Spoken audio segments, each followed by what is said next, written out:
मेरी बदकिस्मती है कि मुझे आज ऐसे जगह पे ला दिया गया। सारे शक्तियों ने मिलकर मुझसे प्लेटफॉर्म छीन लिए गए ना। मैं कहाँ ग्रुपिज्म लेंगे, मुझे बताइए क्या कंटेंट होता है इनका? लड़का लड़की लड़का लड़की लड़का लड़की लड़का लड़की लड़का लड़की, गाली गलोच ये कंटेंट होता है। हर लाइन में मैं पीने बैठा था, मैं दारू पी रहा था, मैं ये किया था, पीने जा रहा हूँ, ये कर रहा हूँ, यही सोसाइटी के चिढ़े हुए एंग्री अंकल जैसा साउंड करने वाला ये शख्स एक वक्त में इंडिया का बेस्ट कॉमेडियन हुआ करता था। मैं कहता हूँ कि भाई चलो दूध का दूध पानी का पानी हो जाए ना। कानपुर मेला में तो आप छोड़ ही दीजिए, आपको वहां तो पहुंच ही नहीं पाएंगे, कभी जीवन में नहीं पहुंच पाएंगे। ये मेरा चैलेंज है। या फिर अगर इनकी माने तो अभी भी बेस्ट कॉमेडियन ही है ये। अगर नेटफ्लिक्स को, अमेजॉन प्राइम को, यूट्यूब को, टीवी को, हर तरह के मेन स्ट्रीम मीडिया को साइड में रख दीजिए और खाली सोनपुर मेला को अगर कॉमेडी का बेंचमार्क माना जाए तो सुनील पाल जी आज भी बेस्ट कॉमेडियन ही है। लेकिन the great Indian laughter challenge के सीजन 1 में राजू श्रीवास्तव जैसे दिग्गज को हराकर विनर बनने वाले सुनील पाल के साथ आखिर ऐसा क्या हुआ कि अब उनको जगह जगह पॉडकास्ट में जा करके बाकी कॉमेडियंस के अगेंस्ट ये जहर उगलना पड़ता है। In today's video, I will be breaking down the relevance strategy of Sunil Pal, totally unbiased and completely based on publicly available, verifiable information. So let's dig in.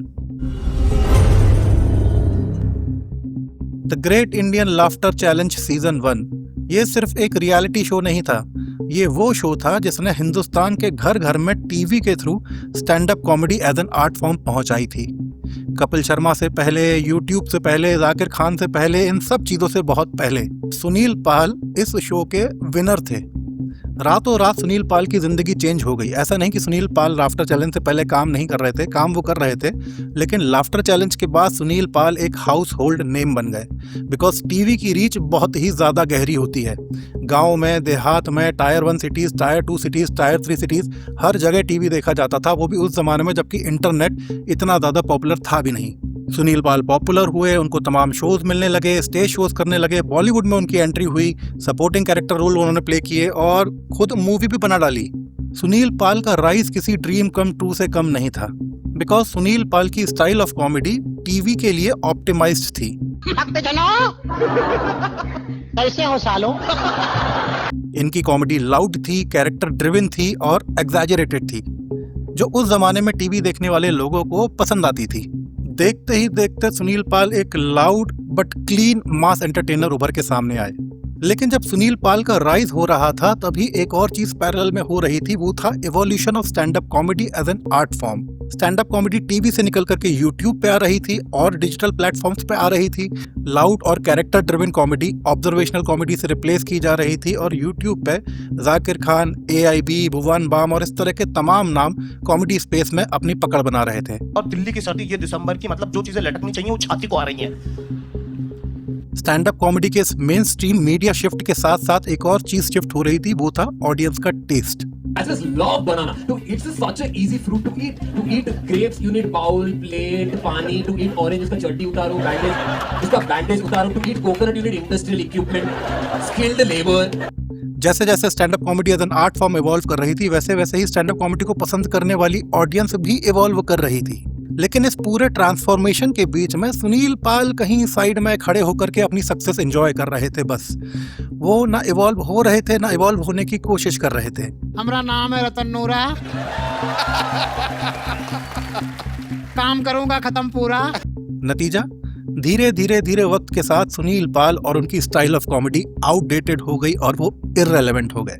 अब किसी भी सितारे के लिए बॉलीवुड में इररेलेवेंट हो जाना एक वक्त के बाद कोई नई बात नहीं है। ऐसा बहुत लोगों के साथ हुआ है और हर किसी ने अपनी रेलेवेंस को बरकरार रखने के लिए अलग अलग स्ट्रेटजी भी अपनाई है।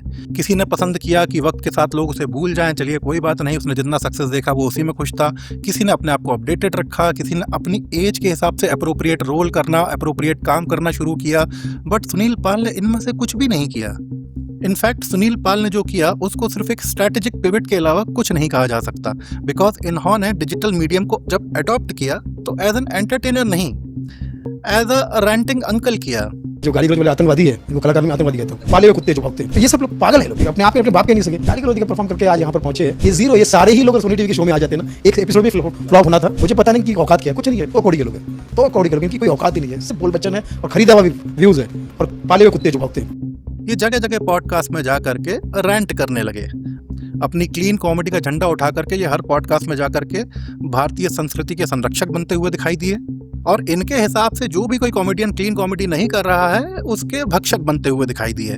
इन्होंने ऐसे ऐसे आउटरेजियस कमेंट दिए हैं अपने फेलो कॉमेडियंस के बारे में, मतलब किसी किसी की तो मौत की कामना करते हुए नजर आई है।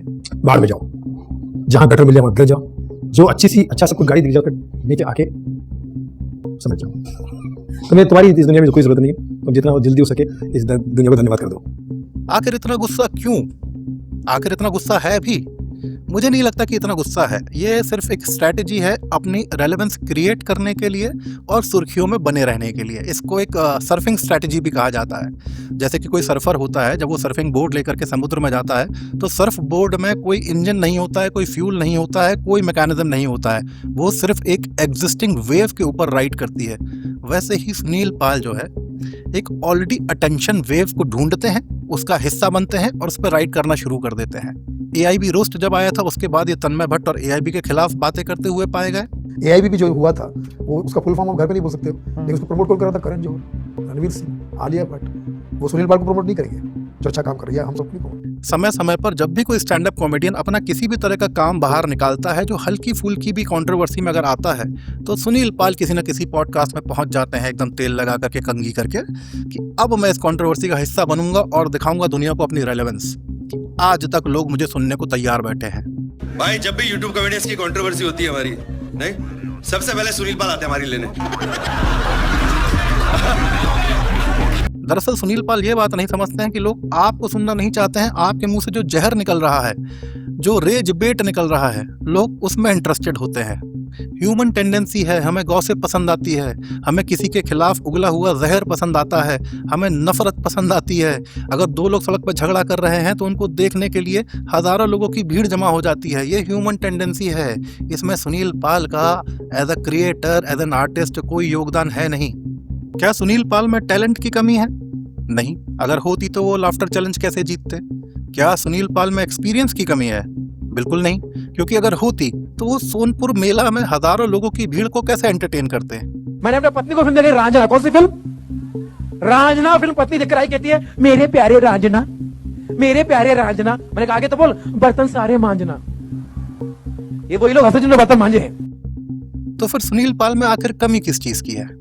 इस बात का जवाब तो सुनील पाल खुद ही दे सकते हैं, लेकिन जहां तक मुझे लगता है एक बहुत बड़ी कमी जो सुनील पाल के हाथों हो चुकी है वो है वक्त के साथ अपने आप को ना बदलना, जो कि कपिल शर्मा ने किया, सुनील ग्रोवर ने किया, कृष्णा अभिषेक, जितने भी कॉमेडियंस हैं जो टीवी पे अच्छा काम कर चुके हैं, पसंद किए जा चुके हैं, उन सब ने अपने आप को वक्त के साथ इवॉल्व किया है और अपनी कला की वजह से, अपनी आर्ट की वजह से आज तक रेलेवेंट बने हुए हैं। लोग कहने के लिए यही कहते हैं कि सुनील पाल जलते हैं, वो इवॉल्व नहीं हो पाए, उनके पास काम नहीं है, ना उनके पास जोक हैं, सारे जोक पुराने हो चुके हैं और वो वक्त के साथ अपने आप को बदल नहीं पाए। ये सारी बातें आपके लिए कही जाती हैं। मैं अपने आर्टिस्ट से ये सारी इवॉल्व होने का मतलब गाली गलौज है, तो मैं सच में पीछे हूँ। और क्या बताया आपने? आपके पास जोक्स नहीं है। आपका आई किसी दिन शो में? मेरे पास माध्यम नहीं है, मेरे पास जोक्स बहुत है। सुनील पाल जो है अपनी रेलेवेंस रैंट में खोज रहे हैं, जो उनको मिल भी जाती है, लेकिन वो क्षणभंगुर होती है, वो मोमेंटरी होती है। जैसे जब बादल गरजते हैं, बिजली कड़कती है, तो कुछ सेकंड के लिए बहुत रोशनी भी होती है और बहुत शोर भी होता है, लेकिन उसके बाद जब बारिश होती है तो बारिश एक लॉन्ग लास्टिंग इम्पैक्ट छोड़ती है क्लाइमेट के ऊपर, एग्रीकल्चर के ऊपर, ह्यूमैनिटी के ऊपर, और वो लॉन्ग लास्टिंग इम्पैक्ट की वजह से लोग बारिश को पसंद करते हैं, तूफान को नहीं। भैया जो पोम एड़ी है वही कॉमेडी है। मैं 15 साल से इनको फॉलो कर रहा हूँ सबको। ये पहला जोक है जिसपे अर्चना जी नहीं हंसी। क्या सुनील पाल की एग्रेशन वाली स्ट्रैटेजी काम कर रही है? बिल्कुल कर रही है। सुनील पाल के बारे में हम लोग बात कर रहे हैं, लोग वीडियो बना रहे हैं, लोग उनके क्लिप्स शेयर कर रहे हैं। इसी बात से प्रूव होता है कि सुनील पाल जो करना चाहते थे, रेलेवेंस में बने रहना, वो तो उन्होंने अचीव कर लिया है। But at what cost? इतनी रेज बेट, इतनी नफरत फैलाने के बाद में क्या कोई भी सेन दिमाग का इंसान उनके संग काम करना चाहेगा? और समय के लिए, हर पल के लिए समय रहना। सुनील पाल। मैंने सेन दिमाग का बोला है भाई, समय रहना थोड़ा सा इंसेन है, क्रेजी है वो, क्रेजी। तो वो तो किसी के साथ भी काम कर सकता है। हालांकि उसने भी अपने पॉडकास्ट में मिस्टर पाल के बारे में ये कहा है। What do you think about him? I don't think about him. मुझे बुरा लगता है उनके लिए कि भाई उनको कुछ something is bothering him, mental peace पे नहीं है वो आदमी, and I feel bad for him. The great Indian laughter challenge का सीजन 1 जब टीवी पे आया था, उस टाइम पे मैं कॉलेज में था। बहुत ही बेहतरीन शो था। सुनील पाल की परफॉर्मेंस बहुत ही अच्छी थी। उन्होंने जो कैरेक्टर बनाया था रतन नूरा, हालांकि वो पॉलिटिकली इनकरेक्ट था, आज के ज़माने में वो कल्चर में वो कैरेक्टर पसंद नहीं किया जाएगा, लेकिन उस ज़माने में जब वो आया था बहुत पसंद किया गया था, मुझे भी बहुत पसंद आया था। सर मैं कहना चाहता हूँ कि आप बहुत लकी है, आपको ना हमारी कंपनी की तरफ से कलर टीवी फ्री मिलता है। सर 36 इंच का टीवी है, लंदन से आपको बिल्कुल फ्री मिलेगा, एक पैसा देना नहीं पड़ेगा, एक पैसा देना नहीं पड़ेगा, क्या करना पड़ेगा, खाली आपको लंदन जाके लाना पड़ेगा। और उससे भी ज़्यादा मेरा फेवरेट सेट था जो उन्होंने वीरप्पन का बनाया था, जब वीरप्पन माधुरी को किडनैप कर लेते हैं और तमाम बॉलीवुड की सेलिब्रिटीज़ माधुरी को छुड़ाने जाती हैं। उन्होंने अपनी मिमिक्री का और अपने सेंस ऑफ ह्यूमर का एक सेट में एक्यूमुलेशन करके बहुत बढ़िया नज़ारा दिखाया था। तो अपने ग्रोइंग ईयर्स में, अपने फॉर्मेटिव ईयर्स में, जब मैं स्टैंड अप कॉमेडी को एज एन आर्ट फॉर्म ठीक से समझता भी नहीं था, उस टाइम पे सुनील पाल का फ़ैन रह चुका हूँ। मुझे बहुत दर्द होता है जब मैं सुनील पाल को ऐसी भड़काऊ बातें करता हुआ देखता हूँ। तो मिस्टर पाल, अगर आप ये वीडियो देख रहे हैं तो एज अ फ़ैन मैं आपसे हाथ जोड़ के गुजारिश करता हूँ सर, नफ़रत फैलाना बंद कीजिए सर, अपनी आर्ट पे काम कीजिए, अपनी क्राफ्ट पे काम कीजिए। जो काम आप सोनपुर मेला में करते हैं, हज़ारों लोगों को एंटरटेन करना, वही आप यूट्यूब पे भी कीजिए, वही आप पॉडकास्ट में भी कीजिए, वही आप जो भी मंच आपको मिलता है वहाँ पे प्लीज़ प्यार फैलाइए, आर्ट फैलाइए, नफ़रत मत फैलाइए sir. Please chill, take a break, like now I am going to take a break.